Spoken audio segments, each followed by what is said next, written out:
বিয়ে করেন কিন্তু টেকে না একটাও, বরং মিউচুয়াল বিচ্ছেদের পর প্রাক্তন হয়ে যান খুব কাছের ভালো বন্ধু। একের পর এক বিয়ে আর বিচ্ছেদ নিয়ে যিনি এখন আলোচনার তুঙ্গে, তিনি আর কেউ নন, বলিউডের মিস্টার পারফেকশনিস্ট খ্যাতি পাওয়া সুপারস্টার আমির খান।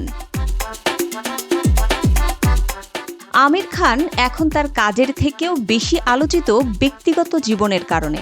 ৬০ বছর বয়সেও তার জীবনে রয়েছে টাটকা প্রেম। গৌরী স্প্রাউটের সঙ্গে সম্পর্কে জড়িয়েছেন মাস ৪ আগে। তার আগের ২টি সম্পর্কই এবং বিয়েই ব্যর্থ হয়েছে তার। ব্যক্তি জীবনে এই ভাঙা গড়া আমিরের মনে ছাপ ফেলে না একদমই।